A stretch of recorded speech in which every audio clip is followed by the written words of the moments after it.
से सुनामी टकराई है। हवाई के हेनालेई में 15 फीट ऊंची लहरें उठी हैं। रूस में आए 8.8 की तीव्रता के भूकंप के बाद ये असर है और कई देशों में सुनामी की चेतावनी जारी की गई है। तटीय इलाकों में हाई अलर्ट जारी कर दिया गया है। निगरानी लगातार जारी है। लोगों को इवैक्यूएट किया जा रहा है।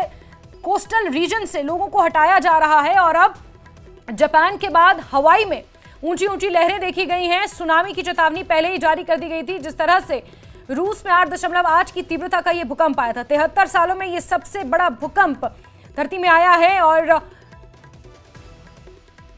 पैसिफिक ओशन में यह भूकंप आया, जिसके बाद यहां पर सुनामी की चेतावनी जारी की गई है। और पैसिफिक रिंग ऑफ फायर के इर्द गिर्द जितने भी देश आते हैं, पैसिफिक ओशन के आसपास जितने भी देश आते हैं, वहां पर सुनामी की चेतावनी जारी की गई है, जिसमें अमेरिका का हवाई भी शामिल है। और हवाई में भी ऊंची ऊंची लहरें देखी गई हैं। इस वक्त की बड़ी खबर आपको बता रहे हैं, जहां अमेरिका के हवाई द्वीप से सुनामी टकराई है।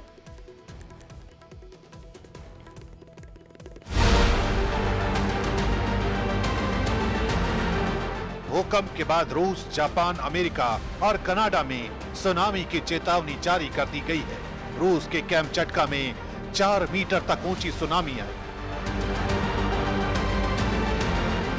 इसकी वजह से कई इमारतों को नुकसान पहुंचा है।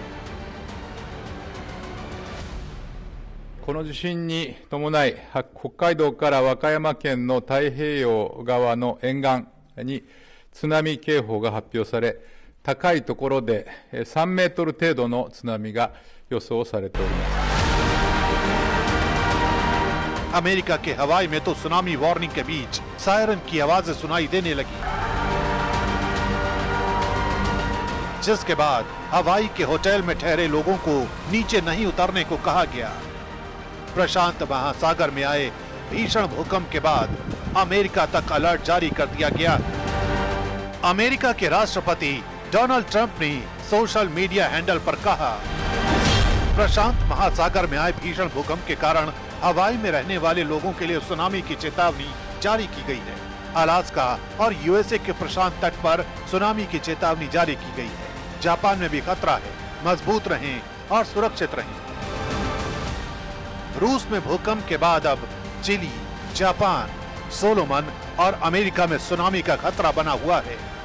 इन देशों के तटीय इलाकों में कई मीटर ऊंची लहरें उठ सकती हैं, जिस वजह से रूस से अमेरिका तक हड़कंप मचा हुआ है।